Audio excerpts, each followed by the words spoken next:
Cuando yo pienso en por qué me interesa la educación, casi que me tengo que devolver a la infancia. A mí me gustó aprender desde muy chiquitillo y lo asocio con algo muy específico, y es que a mi papá, desde que yo tenía 3 o 4 años, le dio por enseñarme a leer. Y llegaba a la casa con crayolas para hacer las letras, con revistas de tiras cómicas del Pato Donald, de Superman, las mezclaba con otras de Vidas Ilustres o de Popeye, y desde entonces leer y aprender me gustó muchísimo, ¿verdad? De ahí pasamos a los libros y la escuela, el colegio, y siempre fue algo muy, muy cercano, que después ya en tiempos de la universidad se convirtió en la contraparte, que era ese gusto por enseñar, por compartir las cosas que uno aprende. Mi nombre es Leonardo Garnier y estoy aquí para conversar con ustedes sobre la educación.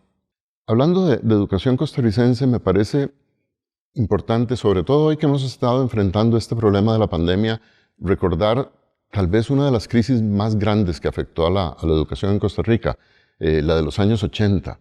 La cobertura cayó del 60 al 50%, o sea, los muchachos y muchachas se salieron del colegio, pero tal vez lo más dramático no fue solo el impacto de la crisis, sino cuánto duró. Nosotros de 1980 al año 2000 no logramos recuperar la cobertura educativa, ¿verdad? De los jóvenes y las jóvenes que tenían que haber estado en el colegio en esos años, la mitad ni siquiera entraron. Eso es algo de lo que nos golpea hoy mismo, porque lo que significa es que de la fuerza de trabajo actual de Costa Rica, la mitad solo tienen educación primaria. Eso se asocia con la pobreza que tenemos, eso se asocia con la desigualdad. Por eso es importante que nunca se vuelva a repetir algo como el impacto de esa crisis de los 80.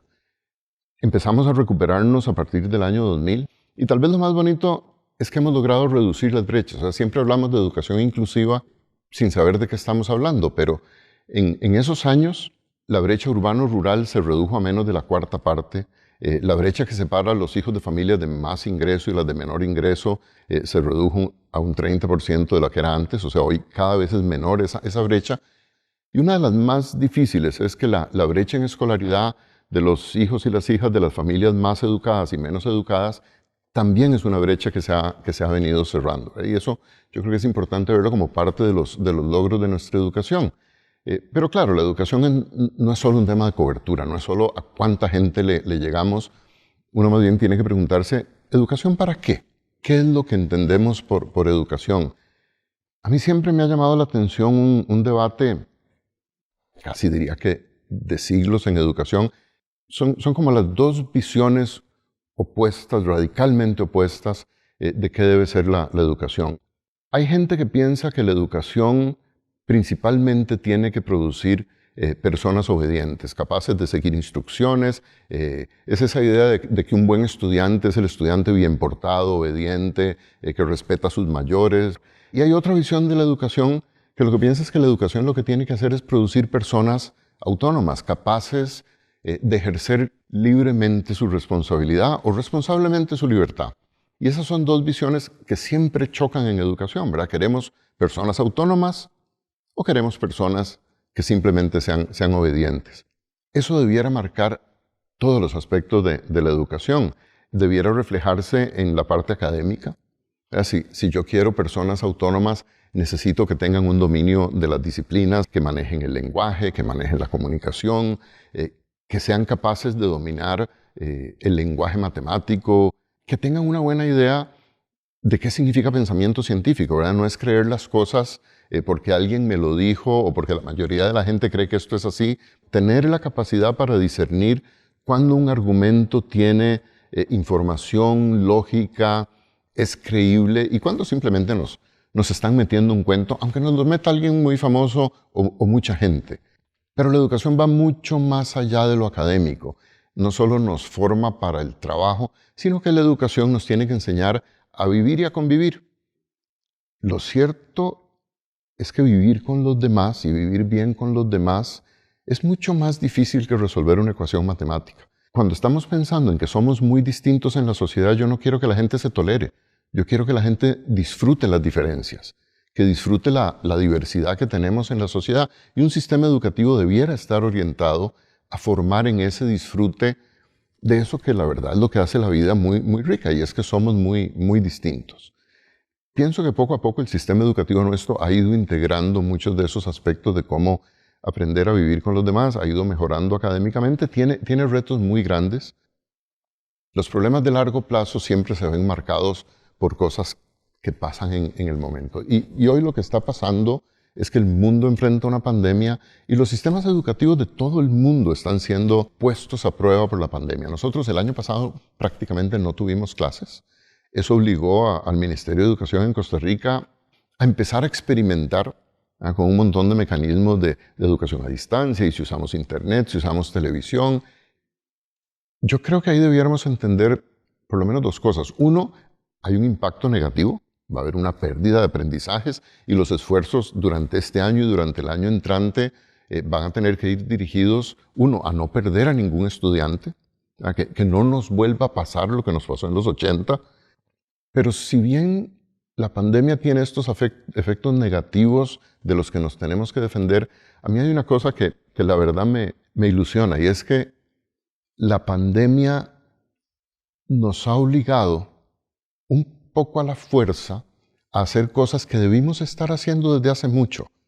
Estábamos acostumbrados a la educación más tradicional del mundo, el profesor en el aula impartiendo sus clases a los estudiantes, en un mundo que desde hace 20 o 30 años tiene disponible una tecnología que le da oportunidad a los estudiantes de aprender en forma autónoma como nunca antes. Existe la posibilidad de usar videos, de usar grabaciones, acceder a los libros que ya no tienen que estar en una biblioteca porque pueden estar y bajarse en PDF, pero mucho más que eso, y es algo que hemos visto que empieza a pasar en los sistemas educativos, el profesor ahora puede estar contactado con sus estudiantes no solo para la hora de clase o lo que iba a compartir en clase, sino para discutir proyectos, para ver procesos de investigación, ayudar a sus estudiantes a aprender por sí mismos. Pero a mí incluso hay cosas que me ilusionan más, porque uno no solo aprende de los profesores, uno aprende de los compañeros y de las discusiones que tiene con ellos. Y aquí se abre una oportunidad no solo para que yo esté en contacto con mis compañeros de mi clase o de mi colegio, sino que puedo discutir con los estudiantes de otro colegio, de otra región, de otro país. Fíjense que nosotros tenemos la ventaja de que el español es un idioma que cubre a más de 300 millones de personas. Entonces, que estudiantes de Costa Rica que están haciendo un proyecto científico encuentran que hay estudiantes en Argentina que se estaban haciendo las mismas preguntas. Bueno, pueden interactuar, pueden trabajar juntos. Aquí cuando pensamos en las posibilidades de una red educativa y la potencialidad que eso tiene en términos de aprendizajes, uno casi que lo que espera es que de verdad no desaprovechemos eso a lo que esta pandemia nos está obligando. Yo siento que de verdad la única forma de tener una educación que de verdad sea inclusiva, que le dé oportunidades de la mejor educación a todas las estudiantes y los estudiantes del país, es una que sepa aprovechar este potencial de la tecnología. Y ahí me devuelvo a lo que planteaba al principio. Uno dice, bueno, y todo este potencial tecnológico, hacer posibles nuevas formas de enseñar y nuevas formas de aprender, ¿para qué las queremos? ¿Qué es lo que tiene que formar la educación? Tiene que formar personas capaces de vivir bien y capaces de convivir con otras personas distintas, capaces de resolver problemas juntos, capaces de preguntarse por qué ocurre un problema como esta pandemia, por qué se está deteriorando y por qué hay un problema de crisis climática en el mundo. Realmente entre la educación y las herramientas tecnológicas que tenemos hoy, así como el mundo enfrenta probablemente los retos más grandes que hayamos tenido en la historia, también nos da las herramientas para hacernos responsables de esos retos, de esos problemas, para el más bonito de los retos, que es cómo resolver problemas trabajando en colaboración con las demás personas. A mí lo que me gustaría es que entendiéramos la educación como la mezcla, la síntesis de todos esos aspectos, ¿verdad? De cómo nos esforzamos en convertirnos en personas más plenas, más libres, más autónomas, que viven mejor con los demás, que son más creativas. Y fíjense que en el fondo eso lo que significa es que son personas capaces de disfrutar más la vida y aprender tal vez el más importante de los aprendizajes. Cuando uno habla de un aprendizaje ético, aprender a vivir éticamente no quiere decir que yo me comporto bien para que no me castiguen. Un comportamiento ético quiere decir que yo aprendo a hacer lo correcto porque estoy convencido que eso es lo correcto. Si la educación logra eso, logró lo que tenía que lograr.